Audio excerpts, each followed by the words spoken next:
यूँ तो भारत में अनेकों मंदिर हैं और सबकी अलग अलग मान्यता है, परंतु माँ वैष्णो देवी की महिमा अपरंपार है। माता वैष्णो देवी सभी की मनोकामना पूर्ति के लिए जानी जाती हैं। भक्तों, स्वागत है आपका अपने YouTube चैनल रोचक तथ्य पर। यहाँ पर आपको हमेशा रोचक जानकारियाँ मिलती रहेंगी। कटरा से कुछ दूर स्थित हंसाली गांव में माँ वैष्णो देवी के परम भक्त श्रीधर जी रहते थे। वे निसंतान होने के कारण बहुत दुखी रहते थे। एक दिन उन्होंने नवरात्रि पूजन के लिए कुंवारी कन्याओं को बुलाया। माँ वैष्णो देवी कन्या के वेश में उन्हीं के बीच आ बैठी। पूजन के बाद सभी कन्याएं तो चली गईं, पर माँ वैष्णो देवी वहीं पर रहीं और श्रीधर जी से बोली, आप सबको अपने घर भंडारे का निमंत्रण दे आओ। श्रीधर जी ने उस दिव्य कन्या की बात मान ली और आसपास के गांव में भंडारे का संदेश पहुंचा दिया। साथ ही गुरु गोरखनाथ वे उनके शिष्य बाबा भैरवनाथ जी को भी भोजन का निमंत्रण दिया गया। पंडित श्रीधर बहुत गरीब थे, उनके पास इतनी सामर्थ्य नहीं थी कि वो इतने लोगों का भंडारा खिला सके और न ही उनके कुटिया में इतनी जगह थी। पंडित श्रीधर के घर अनेक गांववासी आकर भंडारे के लिए एकत्रित हो गए। तब कन्या रूपी माँ वैष्णो देवी ने एक विचित्र पात्र से सभी को भोजन परोसना शुरू किया। भोजन परोसते हुए जब वह कन्या भैरवनाथ के पास गईं, तब भैरवनाथ ने उनसे कहा कि मैं खीर पूरी नहीं खाऊंगा, मांसाहार करूंगा और मदिरा पान करूंगा। तब कन्या रूपी माँ ने उन्हें समझाया कि यह ब्राह्मण के घर का भोजन है, इसमें मांसाहार नहीं किया जाता। किंतु भैरवनाथ जानबूझकर अपनी बात पर अड़े रहे। जब भैरवनाथ ने उस कन्या को पकड़ना चाहा, तब माँ वायु रूप में बदलकर त्रिकुटा पर्वत की ओर उड़ चली।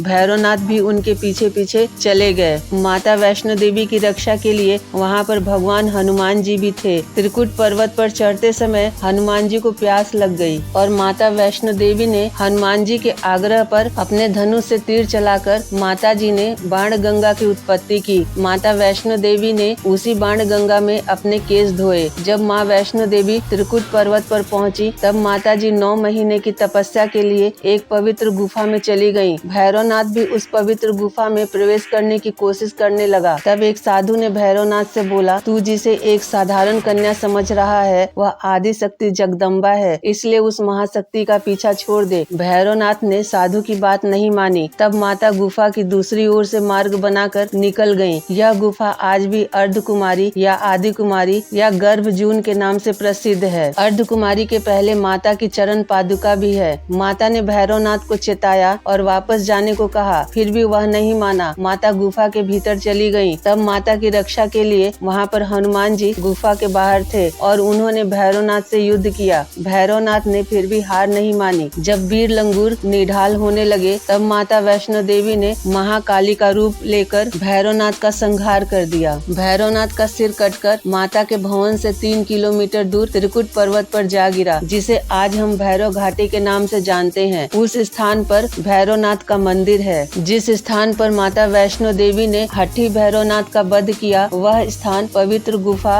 अथवा भवन के नाम से प्रसिद्ध है। इसी स्थान पर माँ महाकाली, माँ महासरस्वती और माँ महालक्ष्मी पिंडी के रूप में गुफा में विराजमान है। इन तीनों के सम्मिलित रूप को ही माँ वैष्णो देवी का रूप कहा जाता है। वध के बाद भैरवनाथ को अपनी भूल का पश्चाताप हुआ और उन्होंने माता से क्षमादान की भीख मांगी। माता वैष्णो देवी जानती थीं कि उन पर हमला करने के पीछे भैरवनाथ की मनसा मोक्ष प्राप्ति की थी। तब माता जी ने भैरवनाथ को मोक्ष प्राप्ति का वरदान देते हुए यह भी वरदान दिया कि मेरे दर्शन तब तक पूरे नहीं माने जाएंगे जब तक कोई भक्त मेरे बाद तुम्हारे दर्शन नहीं करेगा। उसी मान्यता के अनुसार आज भी भक्त माता वैष्णो देवी के दर्शन करने के बाद करीब 3.25 किलोमीटर की खड़ी चढ़ाई करके भैरवनाथ के दर्शन करने जाते हैं। इस बीच पंडित श्रीधर अधीर हो गए। एक रात माता वैष्णो देवी ने पंडित श्रीधर के सपने में आकर उस पवित्र गुफा का रास्ता बताया। दूसरे ही दिन पंडित श्रीधर उस गुफा की तलाश में घर से निकल गए। वे त्रिकुट पर्वत की ओर उसी रास्ते आगे बढ़े जो उन्होंने सपने में देखा था। अंततः वो गुफा के द्वार पर पहुंच गए और वहां पर उन्होंने एक मंदिर की स्थापना की। देवी माँ उनकी पूजा से प्रसन्न हुई और उनके सामने प्रकट होकर उन्हें 4 पुत्र होने का आशीर्वाद दिया। तब से श्रीधर और उनके वंशज माँ वैष्णो देवी की पूजा करते आ रहे हैं। अगर आपको माता वैष्णो देवी की यह कथा पसंद आई है तो कृपया वीडियो को लाइक करके चैनल को सब्सक्राइब कर दें, साथ ही बेल वाली घंटी दबा दें ताकि आने वाली हर नई वीडियो का नोटिफिकेशन आपको मिलता रहे। साथ ही अपने दोस्तों को शेयर करें और कमेंट में जय माता दी जरूर लिखें। जय माता दी।